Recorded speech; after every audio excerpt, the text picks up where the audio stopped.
Imagine carrying a secret for 45 years, one you didn't even know you were keeping. But do you ever really forget? Well,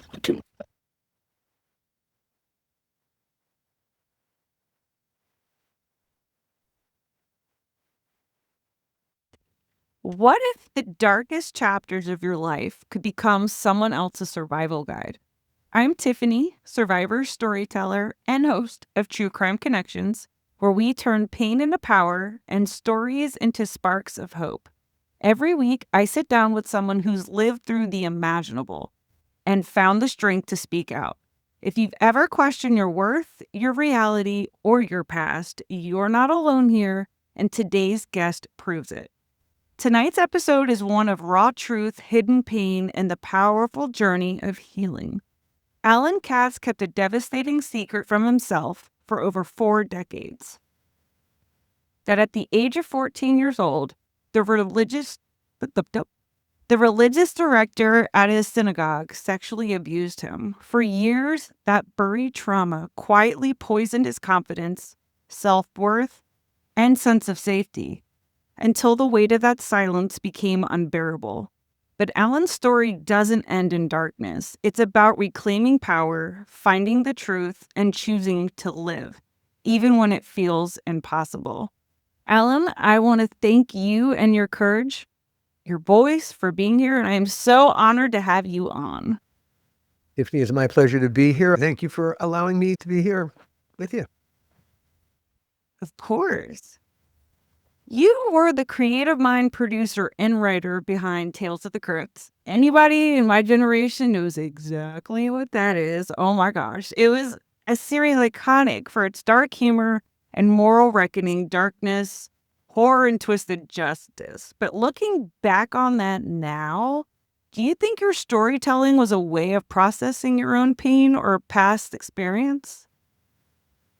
I've always had a very, very dark sense of humor. I think that's kind of cultural. My dad was a surgeon, and he had a dark sense of humor, and our dinner table conversation was horrifying to most people who would come and share our dinner table with us. I grew up loving EC Comics when I was a kid, and I loved the original Tales from the Crypt. I loved the original Mad magazine. Everything that Bill Gaines, the publisher of Mad and EC, touched, I loved. I think that was part of my original equipment, to be drawn toward the strange, the unusual, the outside the box. What happened to me when I was 14, that infected my sense of self-worth. It put me on an island. And the first time is bad. It's the second time that really set the hook, because the second time happened because I didn't say anything the first time. And so the second time suddenly you find it's happening to you. And I know what my thought was: this is your fault. You did this. You made this happen. Well, it's not true. Doesn't matter. But that becomes the template. And so every time something terrible happens, regardless of whether it's your fault or not, it is your fault. And then you take that into adulthood. And of course, life's problems get bigger and more complicated. Taking responsibility, taking ownership of things that you shouldn't be taking ownership for, that doesn't help anybody. It doesn't solve the problem. And it becomes, it becomes a festering cancer. And for me, Tales from the Crypt was a wonderful gig. It was the best. Everyone who did that show would tell you, looking back, it was one of the best creative jobs you could possibly have. I wrote and produced 70 some odd episodes over the course of those 5 seasons that I worked on. I got a total of 3 notes from HBO. 3 notes. That's an incredible amount of creative freedom.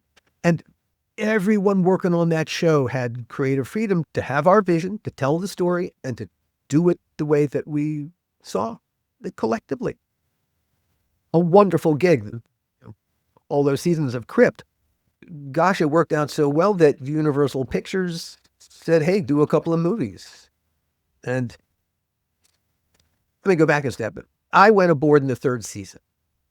My best friend and creative partner at the time was a guy named Gil Adler. And when I first moved to Los Angeles in 1985, and I'm an East Coaster originally, I moved out to the West Coast, determined to hate the place when I came to visit it, and I got seduced by LA. Man, did I whore myself out in a heartbeat. Oh my, it was just like that. I got seduced. But among the first people I met was this guy, Gil Adler, and Gil became my best friend and my creative partner for a decade. And Gil came out of the theater. Now, neither of us is horror guys. When I went out to LA, I was a comedy guy, and Gil comedy, but in the theater. And he had trained as an accountant, and he understood that if you have $1 to make your TV show, let's say, don't spend $1, you haven't got it. But hey, what if you could do your TV show for 99 cents or 98 cents? Still make it look like $1. Well, that's good. Better, yeah. What if you could do your TV show for 97 cents, make it look like $1.01 or $1.02? Now you're on to something. Gil, the creative process is problem solving. And his answer was, don't throw money at it to solve it, throw more creativity at it, which is exactly how I approach the problem solving. And so we were great partners in that way. We really bonded very well. HBO had hired Gil to produce a show for them called The Hitchhiker. And that went well. A couple of years later, they had a TV show that was in terrible trouble financially, and it was over budget, and the schedule was way out of whack. And they sent Gil in to fix it. It was called Vietnam War Stories. And not only did he fix it, it won some awards. And a little while later, HBO had another show it was a big ticket show. It was out of control. They wanted Gil to take it over, and that was Tales from the Crypt. When HBO first ordered Tales from the Crypt in the early 90s, the TV and the movie business were miles apart. One did not travel freely between them as one does now, actors, directors, and writers. They were two incredibly separate worlds. The occasional Tom Hanks or Robin Williams would go from TV to film, but if you were going from film to TV, your career was over. HBO had a couple of shows. Their first original content were things like Dream On and First and 10, which were single camera shows with nudity and the word fuck.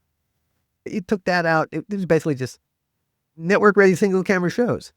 But these four Hollywood mega producers, Joel Silver, Richard Donner, Walter Hill, Bob Zemeckis, approached HBO with a passion project, a comic book from their youth that they loved, Tales from the Crypt. And they said to HBO, we want to take our feature film vision for this thing we love and stick it in your little TV box. And HBO jumped up and down and said, yeah, do it. You want? And they went right to work writing the scripts. They went right into production because they're feature guys, and, they just wanted to go do this thing. They never went into any kind of development. They never said, well, all right, how exactly do we take all the franchise elements from the comic books and put them into this completely different medium? And so that every frame of the TV series feels like you're reading the comic book. How exactly do you do that? How do you capture that? It doesn't happen by magic. Someone or some people have to do it, and friends figure out, well, these are the elements, and here's how we're going to produce them here. Someone has to do that. They never hired anyone to be the producer responsible for overseeing the vision. It's called a showrunner these days. They didn't hire anyone. Similarly, when you go to make a TV show, whatever the network is that's showing it, the first time they show it, the second time they show it, they pay a license fee. Well, the first time, the two license fees are not going to pay for the total cost of production. That's just not even remotely close. So you get what's called a deficit partner who pays for the actual cost of production until whether you get it into syndication or however you're going to find your way to profitability. The deficit partner is actually the bank. Well, they never got a bank. They never got a deficit partner. And so HBO was cash flowing the show. Well, the first season was just 3 episodes for the first 3 episodes, which are brilliant. And the back 3 were a little bit less brilliant. Then they ordered a second season of 18 episodes and a third season of 13 episodes. And HBO cash flowed season 2, those 18 episodes. But there was nobody minding the store, no one taking care of the franchise, and nobody minding the budget. The night before the wrap party, HBO handed the executive producers a financial statement that said, guys, you are $1 million cash in the hole that we have been covering. If you want a season 3, and there was lots of money for the executive producers in season 3, get out your checkbooks and pay us $1 million. So the executive producers promptly canceled the wrap party, fired everybody, got out their checkbooks, and paid off HBO $1 million. Well, there was going to be a season 3, and that was going to be the end of Tales from the Crypt. And HBO wanted to hire a responsible producer to handle it like a TV show. And so they wanted Gil. And the executive producers didn't care one way or the other. They got their season 3. As far as they were concerned, that was going to be the end of it. I was Gil's writing partner. And since no one was doing that job and the executive producers hadn't even thought that someone should do that job, I kind of fell into it, even though I really did not have the bona fides in any way, shape, or form to do that job. Although my bona fide, as far as I was concerned, was I loved that comic book series. I loved that world, and I understood it organically. I understood how to take it from there and put it here. And that was one of my 2 jobs, was to put it into every single script, was to cryptify everything that the writers didn't cryptify. Every script passed through me. I was the last typist before it went to department heads, before it went to casting, before it went anywhere. My other job was to write Crypt Keeper segments. Now, just as the executive producers never developed this show, they didn't develop the Crypt Keeper either. The Crypt Keeper in the comic books is actually an old white guy with stringy hair. The executive producers wanted their own. And one day, totally by accident, executive producer Joel Silver bumped into special effects guru Kevin Yeager at a storage facility. And when Joel saw what was in Kevin's storage facility, all the monsters he had made, and eventually he made Chucky, among other things, he said, make me a Crypt Keeper. And so Kevin created the Crypt Keeper. And then Kevin found John Kassir to be the voice of the Crypt Keeper. But at no point did anyone ask the question, who is he? The first 2 seasons, whoever wrote the script would throw some lines at the Crypt Keeper, and that's pretty much what they shot. My job was to write Crypt Keeper segments. I had to write for that character in his voice. I don't know how you write for a non-character. I don't know how you do that. And just so I could do my damn job, I had to create a character. Now, I grew up loving old movies, and I loved the Marx Brothers. And so the Crypt Keeper became my little Groucho.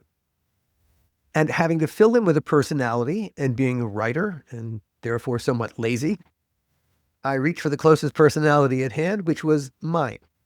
And so though he looks like the Crypt Keeper, like Kevin's puppet, he sounds like John's voice, every thought in his head, every word that tumbled out of his mouth was mine. At some point during the 3rd season, everything changed. And it stopped being the end of Tales from the Crypt.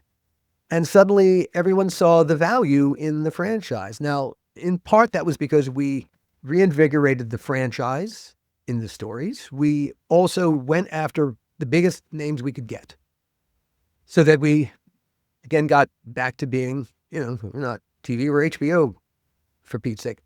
There is a story that came out when they did a cast and crew screening for the first 3 episodes of Tales from the Crypt. They just run Dick Donner's Dig This Cat, He's Real Gone. And after it finished, 2 of the crew were sitting there. One said, wow, that's great TV. And the other one said, that's not TV, it's HBO. And the 2 HBO executives in the row ahead turned back and realized they had heard not just their slogan, but their culture. And yeah, part of what we did was we reinvigorated the franchise, the actors, but it was the Crypt Keeper. Strangely enough, it was investing the Crypt Keeper with a personality that turned Tales from the Crypt from another anthology into a franchise. It's the Crypt Keeper who really is the organizing principle of Tales from the Crypt. a couple of years ago, TNT wanted to do a Thursday night horror wheel that M. Night Shyamalan was going to oversee. And one of the spokes of the horror wheel was going to be a remake of Tales from the Crypt. And M. Night Shyamalan had, I guess, optioned the comic books. What he didn't realize was that the Crypt Keeper he got was the old white guy with stringy hair. The Crypt Keeper, the puppet, is a separate piece of IP owned by the Crypt partners and not by Bill Gaines's estate. Now, this only becomes a problem because among the executive producers, I've mentioned the name Joel Silver, and I don't know if you know who Joel is. Joel is, in his time, a great Hollywood producer of some of the biggest action movies of all time, from the Lethal Weapon movies to Matrix movies. A lot of these huge movies, these were Joel movies. A little larger, somewhat larger than life. Also, one of the biggest assholes in the entire history of assholes. And most people get to a point with Joel where they say to themselves, they say it out loud, life is too short to ever work with you ever again. And I would never do anything to put another penny in your pocket, you motherfucker. A lot of people get to this point with Joel, the Crypt partners, the Gaines family estate, and they would never make a deal with Joel Silver ever again. So if you wanted to remake Tales from the Crypt, you would have to get the Crypt Keeper and Tales from the Crypt together. They are permanently divorced. It's over. Where will the kids go for Christmas? No idea. No idea. It's permanent. Do you think writing for him allowed you to say things that couldn't say in real life? Writing for the Crypt Keeper? Oh, yeah. Oh, well, that's why he was my little ground show. Oh, my God. You could say all kinds of juicy things. Now, I will say this, though. Writing the Crypt Keeper segments was the hardest fucking thing I've ever had to do in my life, bar none. Nothing has ever been harder. Because we would produce them in batches, because the Crypt Keeper was actually 6 puppeteers working in Congress at the same time. One was the right arm, one was the left arm, one was responsible for body motion backwards and forwards, and there were 3 who worked on his animatronic face. They were working servos. And so one was working his eyebrows, another his cheeks, and another was his jaw. I would write them in batches, and the question was, all right, what's he doing this week? Is it a job he has? Is it someone he's talking about? Is it an interest? What's the subject matter? And if it was art, then I'd make giant lists of words that I could then, what could I cryptify? What could I turn into? After a while, you begin to drive yourself crazy trying to turn all these words into things that the Crypt Keeper would say. It really is like pounding your head on a desk or trying to pass an organ through your nose. But then the work would be done. Thank goodness. And it would go to John, and we would, incredible fun sitting with John in studio doing the Crypt Keeper segments. We would usually rewrite on the fly, come up with a few new things. So that was always fun. And then we'd create what's called the beep track, and we'd take that to production. And so there would be our Crypt set, which we had reconstructed. There would be the Crypt Keeper in his chair or whatever the gag was. And the puppeteers would be in place, and the director would yell action, and you'd hear the beep track go beep, beep, beep. And the puppet would suddenly sit up and start talking. And though I don't care, I know he's a puppet, for the moment, you just forget. And he'd do whatever the hell I'd written for him. And suddenly it's like, I didn't write these words. It's coming just tumbling out of his mouth, for fuck's sake. And he'd finish, and the director would yell, cut. And he'd sag back to the table because he's just a puppet. And you go, oh, yeah, this is right. He's not real. He's not real. It was the strangest damn thing. He became quite otherworldly, I'll call him that. I can only imagine. I mean, he looked really cool on screen. So I could only imagine getting to see him like actually come to life in front of your eyes would be pretty awesome. It was one of the things I always loved that I still miss about the film and TV business is its collaborative nature. And it really is, the sum is greater than the parts. The collaborative process over the course of human history has produced magnificence. Oh, yeah. I love I them. mean, a I lot of love the them. stories did have justice. Like the villain always got what was coming. Was that satisfying for you to Oh, write? Like, in th- a sense, would it give you any personal closure? well, they were little morality tales. So it justified delivering the most gruesome, ironic, disgusting justice to everyone who had it coming. So you could do all kinds of terrible things to people. Yeah, the terrible things that we did to people. Some of the most fun I had was sitting with Todd Masters, our special effects uh, artist on the show, who created an awful lot of our effects. Sitting in his creative space with a couple of open pathology textbooks, looking for things that we wanted to recreate on the show. Pathology textbooks of all kinds of horrible things that had happened to humans. Well, how could we justify this happening to someone? Oh, well, here's what we could do. In the episode not Food for Thought. Oh, God, I'm going over the one with Christopher Reeve. What's Cooking? Damn. What's Cooking? The one about the diner where they end up serving human flesh. That was so much fun to do because, first of all, nothing is funnier to me than cannibalism. That's just people eating people. That's just hilarious. We got to do all kinds of disgusting things. We got to create an effect where it looked like Todd Masters. Todd created a body double. And I'm going 10 different directions at the same time. It's about a couple who own a diner that's going out of business. They got a homeless guy working for them, and at the last second, a bunch of steak appears in the fridge, and it's attracting a crowd.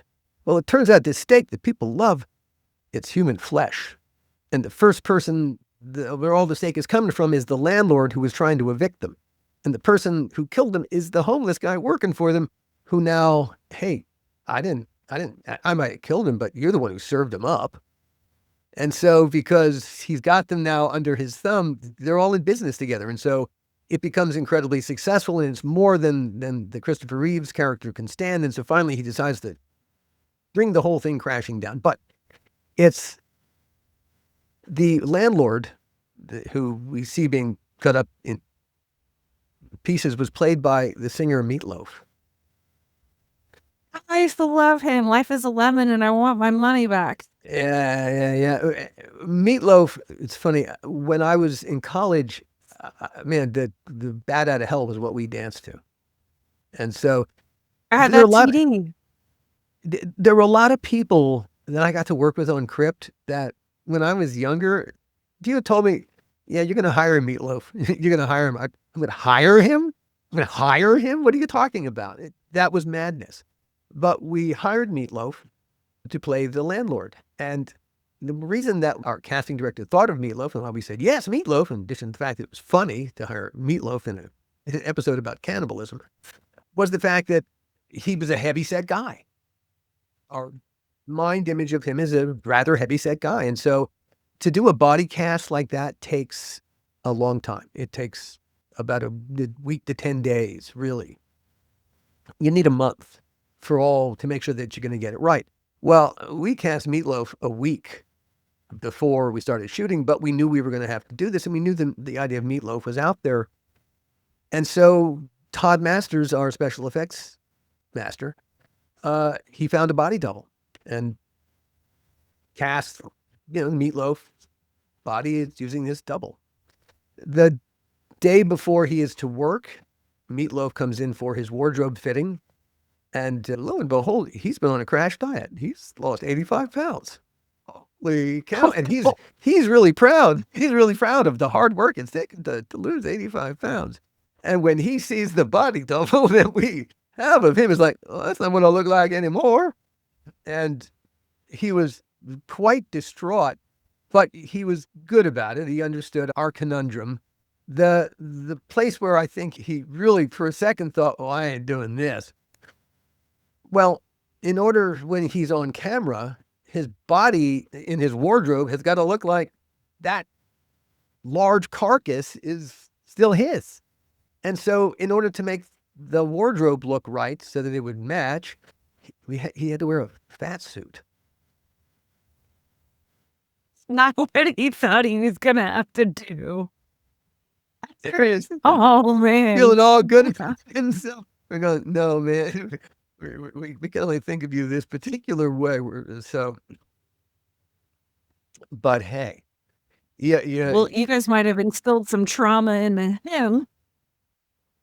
I drifted into that story, but it was an incredible show to do. Doing the 2 feature films, we were supposed to do 3 feature films, and I did such a good job of saving Crypt. And not only did we get a total of 7 total seasons, not 3 out of it, but Universal ordered initially 3 feature films, Crypt branded feature films, anthological, since not within, but different stories. For a little while, we toyed with making Quentin Tarantino's From Dusk Till Dawn as the first Crypt movie, but we couldn't make a deal with Quentin, so that fell by the wayside. We ended up doing a movie called Demon Knight, which Ernest Dickerson directed. Terrific job. Billy Zane's a wonderful villain. Jada Pinkett and Bill Sadler are the heroes. Great cast. Gil and I, like I said, neither of us were horror guys. We both came out of comedy, and we were wary of Hollywood pigeonholing us as horror guys. And so Gil was going to direct. He was supposed to direct the first feature, but everyone wanted to do a monster movie, and we didn't want to write or Gil didn't want to direct a monster movie. So we put that off to the second movie, and we began developing a project, taut psychological thriller about a recovered memory. It took place in the swamps outside New Orleans. It had a great villain, this Harlequin character, real franchise type villain. It was called Dead Easy, and it was a terrific piece, somewhere between horror and thriller. And the whole creative team was behind it. We spent 1.5 years working on it and developing the script. And Universal, our studio, must have been happy because we were spending money. We spent 6 months getting ready to shoot the thing in New Orleans. We were casting. We hired a young unknown actress named Salma Hayek to play the female lead. And then 3 weeks before the start of principal photography in New Orleans, we were in New Orleans prepping to start shooting. Universal called and said, "Stop spending money. Come home. You're not making that movie." So we all got on a plane. We went back to Los Angeles, and they stuck a script under our noses. It was called Bordello of Blood. They said, "You're going to make this instead." Where did Bordello of Blood come from? At about that time, a new studio called DreamWorks had come into being. DreamWorks was Steven Spielberg leaving his deal, not the lot, at Universal and setting up as a studio. And he began to make talent deals as a studio must. And Universal was afraid of losing another big piece of talent. One of my executive producers, Bob Zemeckis. Steven Spielberg was Bob's mentor. Universal went to Bob. They said, "Bob, what Universal, what can I do to make you stay?" And I don't know what else was in the deal. It was good enough he stayed. I know one deal point.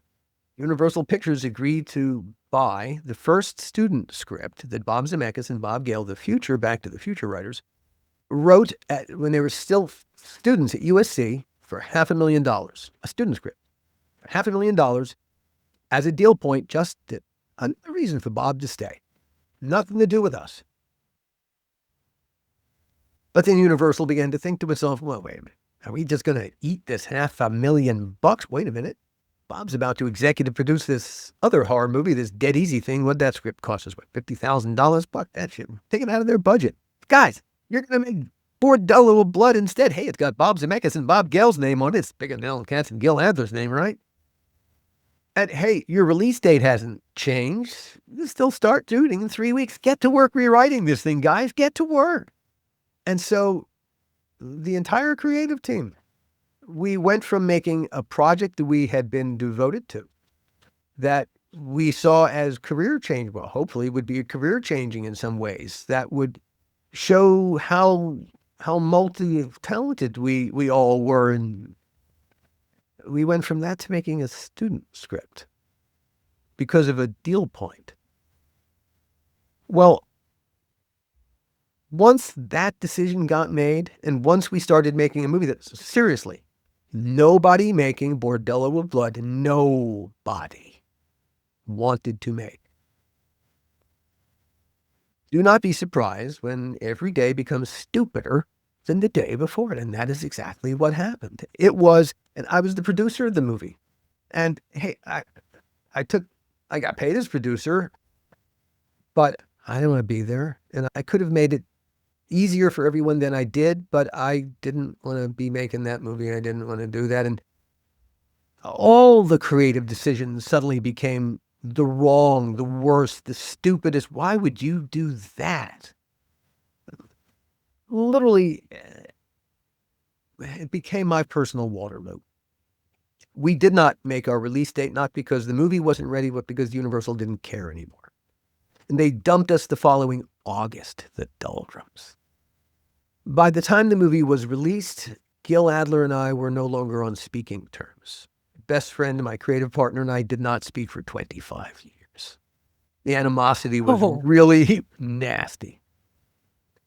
Basically, all our friends chose sides, and he got all the friends. He got all the friends. I got nothing. I did a couple seasons on The Outer Limits, but really, for the most part, I began a 2 decades-long descent into a darkening depression and a writer's block. Didn't even know I was there. And you were working on a movie about like keeping about memories and everything. That had to trigger something in you. This is how I think about it. It was like the inside of my head is a black box theater. You know what that is? You take a shoebox, paint it black inside, turn it upside down. You can put anything inside it.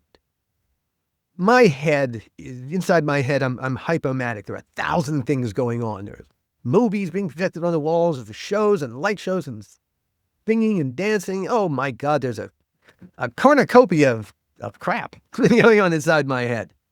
But there's a stairway up along the back wall, and it goes up to an office, kind of tucked in a corner near the ceiling. And in the office, if you go in, there's a closet in the back. In the closet, there's a filing drawer. If you open the top drawer towards the back, there's a memory.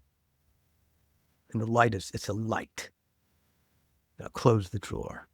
If you stand outside the black box theater, I knew the light was on. I knew that light was there and it was on. I knew that, but I dared not deal with what that light was. But I knew it was there.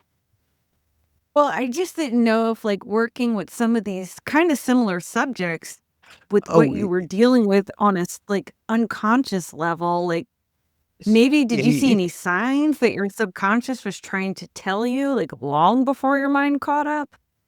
No, I seriously was in denial and gnawing at myself. This gnawed at me. This gnawed at me. And 3 days before Christmas 2016, I came within literal inches of killing myself.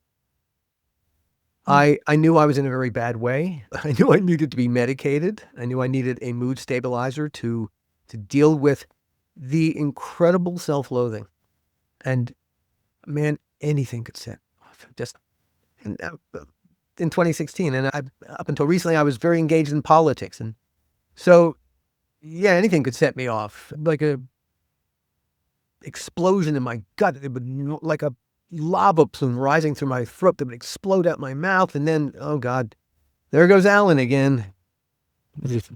Sit down, everyone, because he's going to go on a tirade for God knows how long. My dad was a surgeon, like I said, and I grew up in the medical culture. And I knew that my GP, if I go to him and I say, I'm really depressed, he's going to, the last pharmaceutical rep that walked through the office says, hey, got any depressed patients? Check him out on this, see if that helps him any. Mood stabilizers are so problematic. It's all a lab experiment, even when you think you might have the right one. Our brain chemistry is a mystery to us. It's just a fact of life. And so I didn't want to be a lab experiment with no control. I wanted to at least have done some research so that this might be a medication that might deal with me. And so after I tried to step in front of a bus, I got in my car, I drove to my GP, I told him what I had done. He asked 3 times if I thought perhaps I should be hospitalized. I guess I was really bad. I said, no, I came to you and said, look, here's the medication I want you to write for me. And he whipped out his smartphone. He said, okay, that should work. That makes sense. And he wrote the prescription. I picked it up, went home, told my family what I was going to do, and I took the first dose, and then I got super lucky. Within 36 hours, I leveled. I felt the medication put the darkness in a cage, not a box. No, the darkness is always there, but it can reach through the bars, but now it can't get at me. And once the darkness couldn't get at me, once the self-loathing, so that everything was my fault, then I could finally confront the secret that I had been keeping, because I would finally not say to myself, it's your fault, fuck off. What are you sticking around for? I could confront it honestly. And that was the hardest thing. I was sexually molested twice when I was 14 by the religious director at the synagogue where my family belonged. And it's the second time that set the hook. And I've been blaming myself until it was a Friday night, about 1:30 in the morning. I suddenly woke up. I got out of bed, didn't want to disturb my wife. I went into the bathroom and I lay on the bathroom floor and I wept for the next several hours. As I admitted to myself, yeah, that happened. And I wept for the 14-year-old me that no one hugged. But it's so true what they say about the truth setting you free. It was a revelation. If you can't tell your own story to yourself, can you really tell anyone honestly? Can you really tell anyone else's story honestly? No, of course you can't. Once I could suddenly tell my story honestly to me, I could tell anybody's story honestly. And that was the transformation I went through creatively, and I evolved over the next couple of weeks as I suddenly began to tell myself my story and tell other people my story, because that was important. Keeping it a secret had done me no good. Learning how to tell your story and understand the nature of its truth. I could tell anyone else's story, and that became kind of an obsession after a while.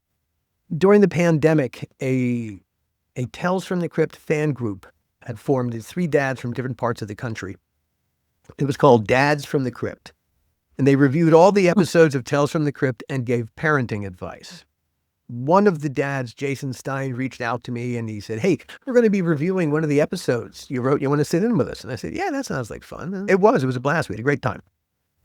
A couple weeks later, Jason reached out again. He said, we're going to be reviewing Bordello of Blood. You want to sit in again? And I said, Jason, the story they're making of Bordello of Blood is not a half hour with you. It's a podcast unto itself.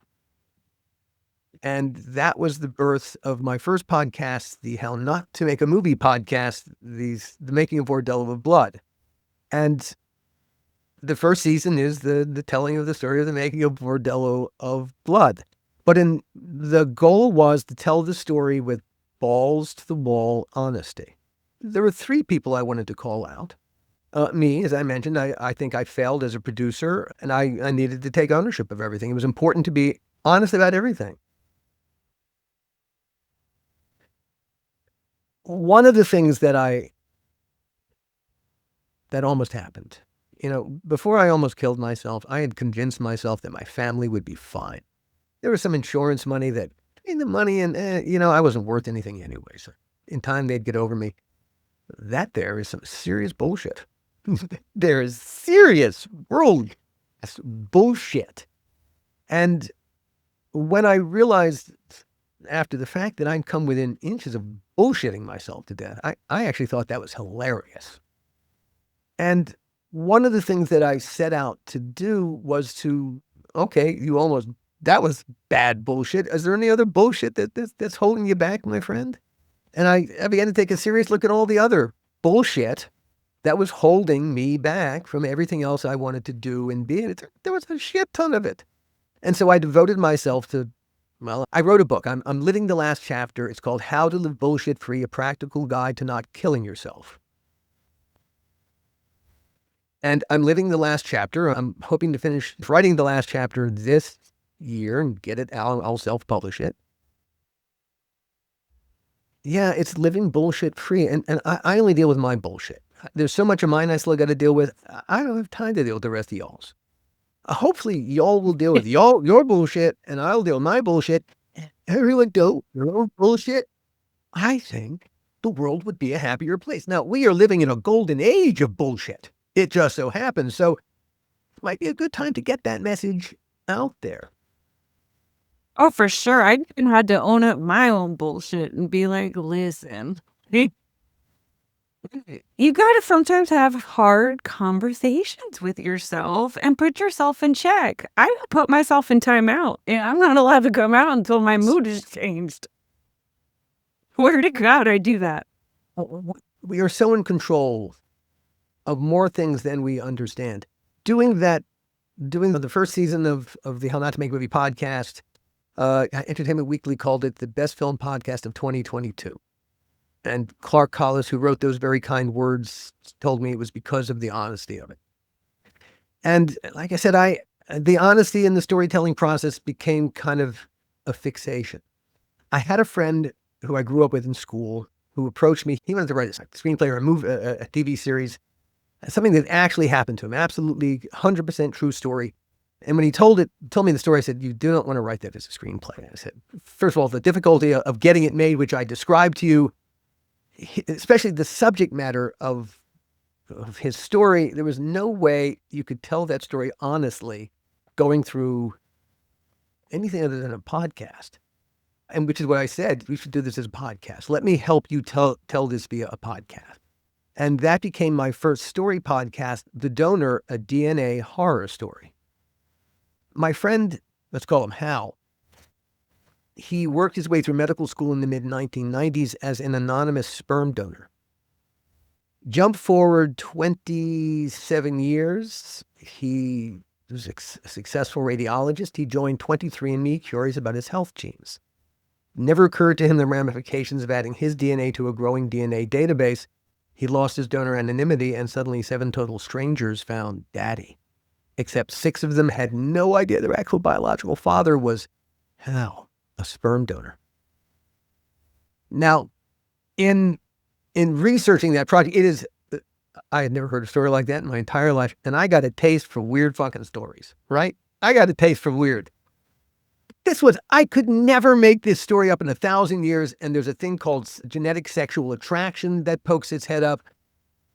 It's bonkers. It's fucking bonkers. And so that became The Donor, a DNA horror story. And there really is a monster. There are multiple monsters, but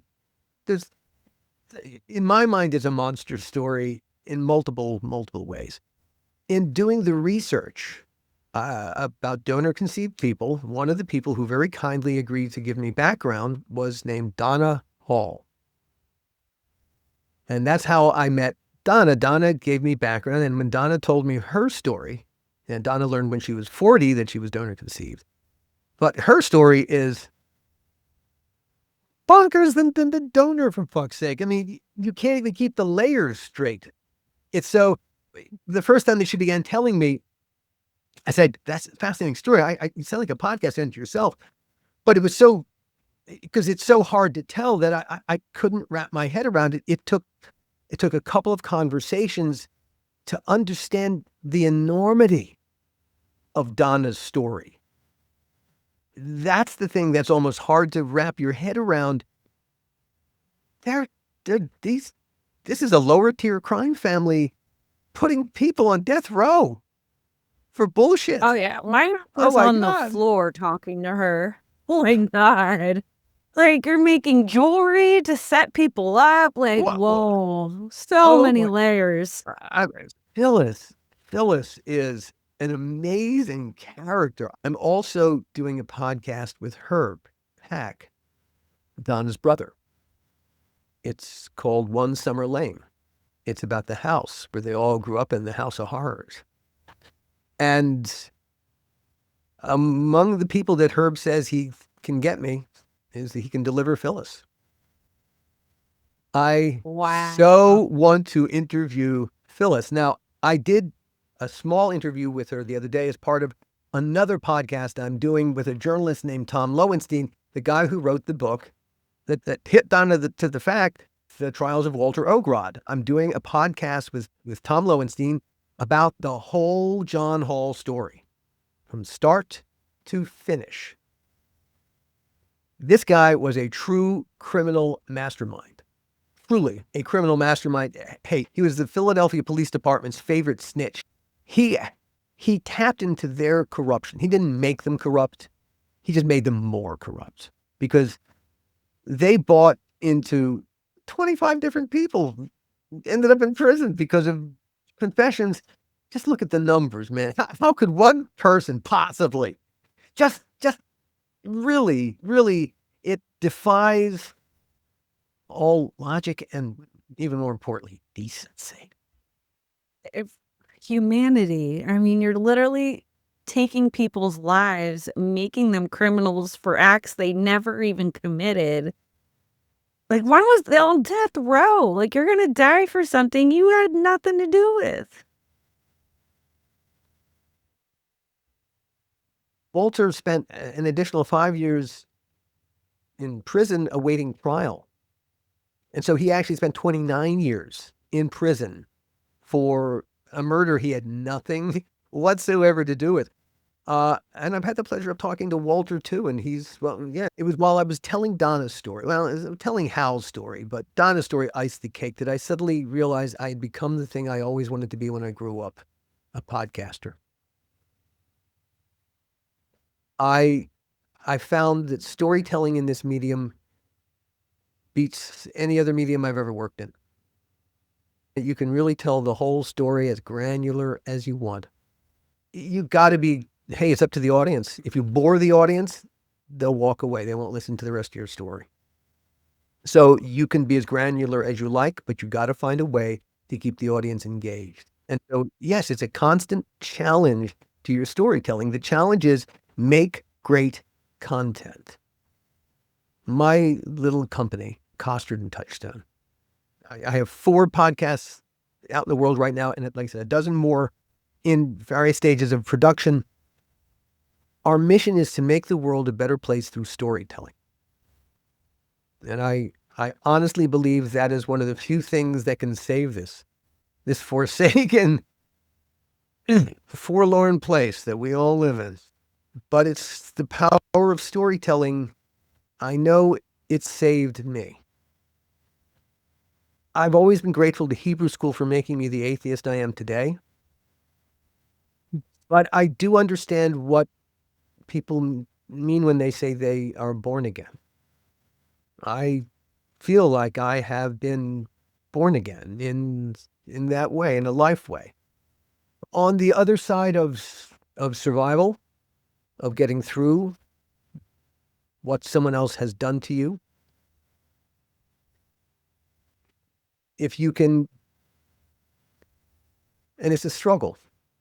There are vicissitudes, good and bad, good days, horrible days. You've got to see the big picture, your recovery, your health. And if you can persevere, if you can get there, there is every possibility that happiness of some kind, and hopefully flat out happiness, is actually waiting there for you. Hopefully the thing that you will find is the you that needs to be expressed. The whole you. Every last bit of you. And if there's a piece of you that needs to be hugged, do what you can to hug it. Finding value in yourself, understanding that you do have value. You do. Is the key to understanding why you must stay here. You are valuable to other people. Incredibly valuable. They rely on you. And so it's the interconnectedness. And the thing that I think ultimately came out of what happened to me, it's very isolating. And it compromised my confidence in myself, but in my ability to have relationships with people. I couldn't imagine why anyone would really want to have a relationship with me. And the thing that's been most wondrous about being born again in this way since the truth set me free, is all the relationships I now have with all these people all over the place. Wonderful relationships, really honest, deep, emotional relationships, heartfelt, all over the place. And all the people that I'm working with, all the people that I'm just talking to. And it is podcasting that, talk about being in the right place at the right time. A medium filled, it is so democratic. It is so filled with wonderful people. I love being part of this community. I will do everything I possibly can to nurture and promote this community, because we are filled with great storytellers. Yes. If you could go back and talk to little 14-year-old Alan in that synagogue, what would you tell him?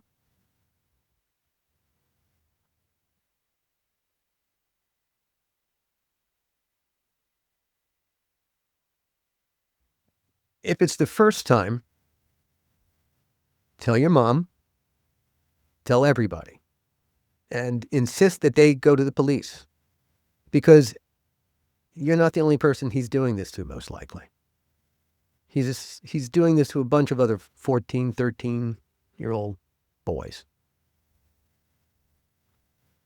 After I started writing, I'll digress for a second. After I started writing about it, one of my readers got incensed on my behalf, and they went looking for, his name was Yehuda Dickstein. And then they found Yehuda. He had just died. They found Yehuda's obituary, and they sent it to me.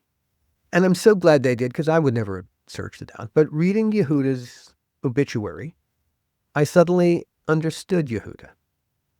And Yehuda's story was that he was born in the 1920s, early 1920s, in Eastern Europe. He was part of a very insular Jewish community. He was a yeshiva boy, the youngest in a yeshiva, who were trying to outrun the Nazis as the Second World War broke out. And they ended up running across Russia. They ended up in the Far East. But he was the youngest of a group of boys. Now, these are pre-adolescent and adolescent boys, no contact with girls, even if it was never allowed within their culturally. They're sexually active. And they're boys. And when they get sexually active, they're going to pick on the youngest boy, the smallest boy, the one who can't defend themselves or stop them from doing whatever the fuck they want. The smallest. And so he was the one that everybody picked on. He was a teeny little guy. Not much bigger than me, and I was a short 14-year-old. And again, this was a man with zero personality. So suddenly, I didn't forgive him, but I understood him, and I understood the context in which this had happened to me. He was just playing it forward, alas. What had happened to him, he was just passing on to me. It ends with me. It won't go any further than me, that's for goddamn sure. But knowing what I know now, yeah, I would say the man needs to be stopped. This will wreck him. It'll wreck his career. He's causing far more wreckage. And I understand why he's doing it. No, he's doing more wreckage than was done to him. And so it has to stop. And so I'd say, this is going to be hard, but you need to do this.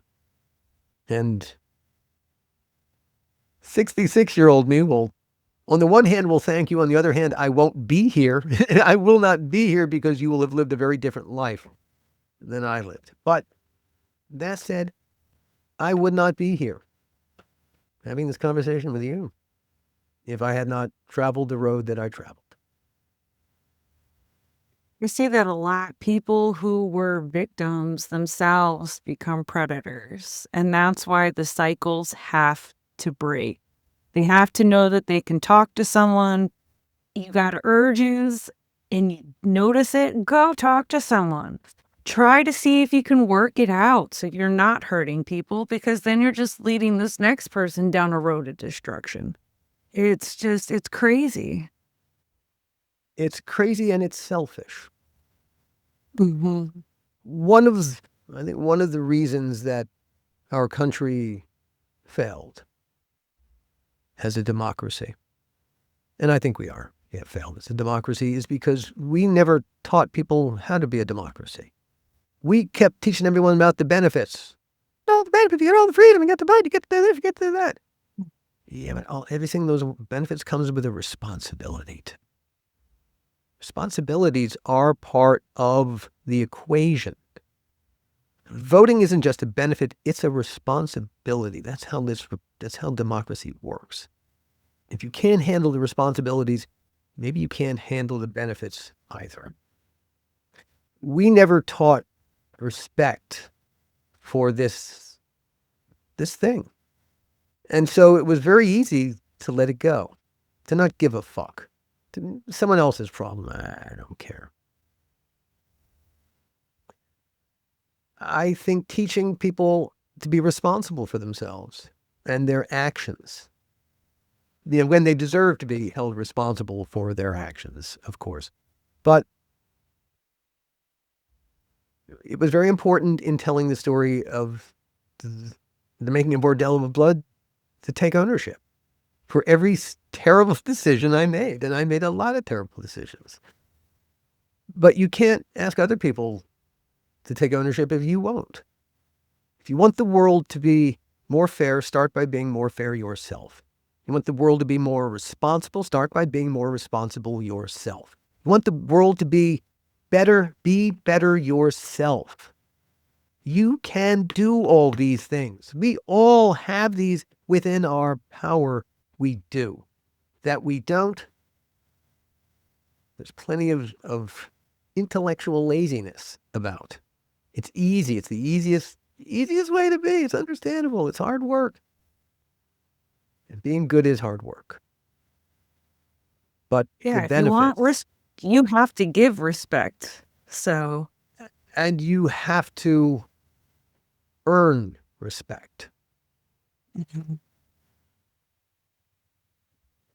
Another thing that I think a lot of people don't grasp, we're all born with 100% of our integrity intact. You get it at birth. Your word is good. You're not a liar. You're not full of shit. You're not going to you haven't fucked anybody over yet. You have 100% of your integrity. The moment you lose, 1%, a fraction of 1%, that balloon is done. Have you ever met anybody? Well, he's got 99% of his integrity. No, no, there is no such person. The moment you lose your integrity, really, that should be it for you. It used to be in the old days. I'm such an old fuck. In the old days when I was a kid, dinosaurs roamed the planet. Occasional people seem to give a fuck about their integrity. It seemed to matter to some people. Now, it's quite shocking how people do not give a fuck. Literally, in public, they don't give a fuck about their integrity. They will lie to your face and say, "Here's proof positive. You're a fucking liar." No, lie. Well, that didn't happen by accident or magic. We all contributed to the destruction of the integrity of the truth.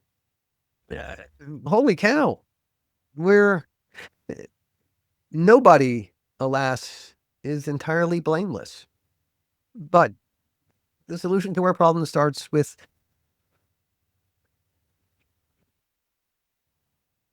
everyone being a little more responsible, within themselves? Own your shit. Gosh, yes, please. At least admit that it Own smells. your shit.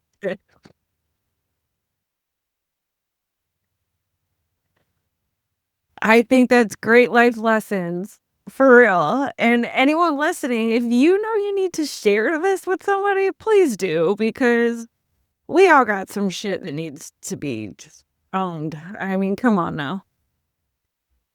How to live bullshit free. You'd be amazed how much happier you can be if you deal with your bullshit. I You got nothing agree. to lose but your bullshit. Right. That's just weighing you down. More than you know. If anybody wanted to get in contact with you, what's a good way? The best place to catch up with me is at the Costard and Touchstone website, which is at https:// costardandtouchstone.com. That's COSTARD and Touchstone, TOUCHSTONE.com. Costard and Touchstone, just so you know, in my very brief acting career, I was in 2 Shakespearean plays, strangely, and I was the character Costard in a production of Love's Labour's Lost, and I played the character Touchstone in a production of As You Like It. Both characters are wise fools. And so that's what my company is, Costard and Touchstone. We make podcasts, stories, and we're wise fools speaking truth to power. I So love Costard that. and I love that Costard you and combined it. Well, thank you. Costardandtouchstone.com. Come and find us. You'll see the current podcasts we have up. You can listen to them there. They'll also link you to anywhere that you prefer to listen to them. And you'll see all the things that we are working on. Hard at work. We got little elves. Work hard, you little bastards. Quicker. I'll make sure I have fuck. show notes too for you. What I wouldn't do for a bunch of elves who knew how to cut audio. Me too. Oh man, we need to find them and cut a deal with them, man. You wake up in the morning and all your shit's been done. It'd be beautiful. Oh, what a lovely thought. Thank you so much for being here. And this was great. I love hearing about your whole career. I mean, it's such an amazing life. So you should be very proud of yourself. Well, I'm very kind words coming from you, Tiffany. I truly, truly appreciate it. Of course. And you're a pretty goddamn good podcast host and storyteller yourself. So there. Well, thank you. I appreciate that. It is the truth. It is the truth. And we need so much more of you and more of you in the podcasting world, be as much of you as we could possibly get, and more people like you to join agreed. This revolution. Yes. Honesty. And out of the way bullshit. If this story moved you, share it with someone who needs to hear it. Don't forget to follow, rate, and review. It helps more survivors find our community.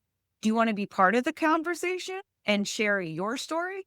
Visit truecrimeconnections.com. Until next time, be safe, be seen, and never forget, your story has power.